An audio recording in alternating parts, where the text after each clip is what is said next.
Captain Safdar की गिरफ्तारी का मामला जहां कौमी सियासत में एक बड़ी हलचल पैदा कर चुका है, वहीं इसने इदारों के दरमियान भी एक तसादुम की सी सूरत हाल पैदा करती है। गुज़िश्ता रोज जब पहली बार यह खबर सामने आई कि आईजी पुलिस को रात के 4 बजे इनके घर से अगवा किया गया, तो बहुत से लोगों ने इस खबर की तरदीद की।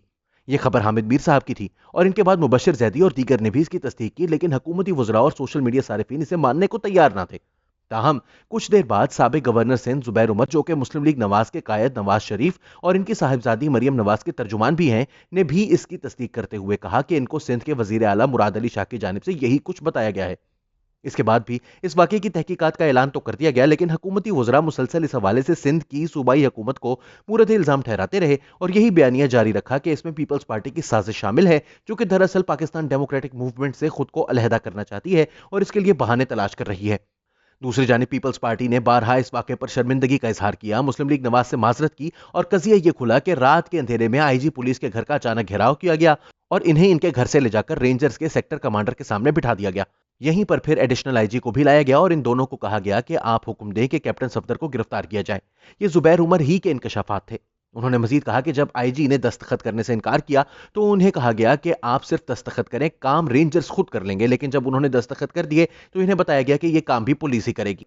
मीडिया इतलात के मुताबिक जब यह कार्रवाई की गई तो इस वक्त भी रेंजर्स ही ने अचानक निजी होटल की सिक्योरिटी संभाल ली थी और गिरफ्तारी पुलिस के जरिए अमल में लाई गई थी। कैप्टन सफदर तो रिहा हो गए, लेकिन जब मामला तूल पकड़ता गया तो वजीर आला सिंध ने एक प्रेस कॉन्फ्रेंस करने का फैसला किया। ताहम इस प्रेस कॉन्फ्रेंस में इस मामले पर कोई बराह रास्त बात नहीं की गई और जब सवालात का वक्त आया तो यह बराह रास्त लिंक भी बंद कर दिया गया जिस पर यह प्रेस कॉन्फ्रेंस लाइव जा रही थी। कुछ ही देर बाद अचानक इतलात आने लगी कि सिंध पुलिस के बहुत से सीनियर अफसरान बशमूल आईजी पुलिस के छुट्टियों पर जाना चाहते हैं और वो मजीद अपने फराइज अंजाम देने के लिए तैयार नहीं।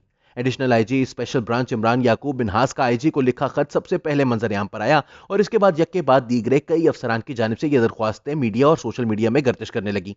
बिलावल भुट्टो जरदारी ने एक हंगामी प्रेस कॉन्फ्रेंस का फैसला किया जिसमें उन्होंने मुकम्मल तौर पर सिंध पुलिस के साथ खड़ा होने की यकीन दहानी करवाई। उन्होंने कहा कि सिंध पुलिस के साथ जो कुछ हुआ वो इंतहाई काबिल मुजम्मत है और मैं इसे बर्दाश्त किसी सूरत नहीं करूंगा। उन्होंने पुलिस को यकीन दिलाया कि इस मामले की आजादाना इंक्वायरी की जाएगी, लेकिन साथ ही उन्होंने army chief general Qamar Javed Bajwa और director general ISI Faiz Hamid के नाम लेकर इनसे मुतालबा किया कि वो इस मामले की इंक्वायरी करें और देखें कि सिंध रेंजर्स ने यहां क्या कुछ कर रही है। बिलावल ने कहा कि हम तो इस मामले की इंक्वायरी करेंगे ही, लेकिन पुलिस को ज्यादा बेहतर महसूस होगा और इन्हें इस मामले की आजादाना तहकीकात पर ज्यादा यकीन आएगा अगर फौज के सरबराह खुद से एक तफ्तीश का हुक्म दे। बिलावल का यह बयान सामने आने से पहले ही सारे मामले को मीडिया में एक स्पिन देने की कोशिश यूं की गई कि हुकूमत के बहुत ही पसंदीदा सहाफी कामरान खान की जानिब से कहा गया कि पुलिस सिंध हुकूमत की जानिब से रेंजर्स पर इल्जामात आयद किए जाने के बाद पुलिस एहतजाजन इस्तीफे दे रही है। यह एक मजा का खेज दावा था, लेकिन ARY, समा और 92 न्यूज जैसे चैनल्स पर भी ये लाइन ले ली गई। ताहम पहले मरियम नवाज ने ट्वीट के जरिए इसका तोड़ किया जब उन्होंने सिंध पुलिस के इस इकदाम पर इनको सलाम पेश किया और फिर बिलावल भुट्टो जरदारी ने भी इस प्रेस कॉन्फ्रेंस के जरिए इस बयानिए में से फूंक निकाल दी है जिसमें उन्होंने कहा कि पुलिस के इदारे की तस्हीक हुई है। पुलिस इदारे के लोग छुट्टी पर जा रहे हैं क्योंकि इनकी इज्जत का मसला है।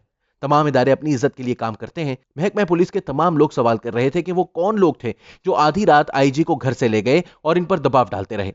उन्होंने कहा कि मैं जनरल बाजवा, जनरल फैज से मुतालबा करता हूं कि वो अपने इदारे में तहकीकात करें और जिम्मेदारान का तयन करें कि ऐसा किसके कहने पर हुआ।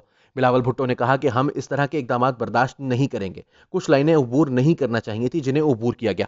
बिलावल ने कहा कि इस बयानिए को मजीद तकवीत मिली कि हुकूमत के ऊपर एक हुकूमत कायम है जो इदारों को कुछ नहीं समझती। उनका कहना था कि मैं आईजी पुलिस और पूरे महकमा पुलिस के साथ खड़ा हूं और इनके साथ हुए सलूक पर मुजम्मत करता हूं। इस वाकये का नोटिस लेते हुए army chief general Qamar Javed Bajwa ने भी कोर कमांडर कराची को मामले की फौरी तहकीकात का हुक्म दिया है कि हालात और वाकयात का फौरी जायजा लेकर रिपोर्ट करें। तज्जियाकार इस सारी सूरत हाल को बहुत दिलचस्पी से देख रहे हैं और लगता नहीं कि यह मामला इतनी आसानी से खत्म होने वाला है।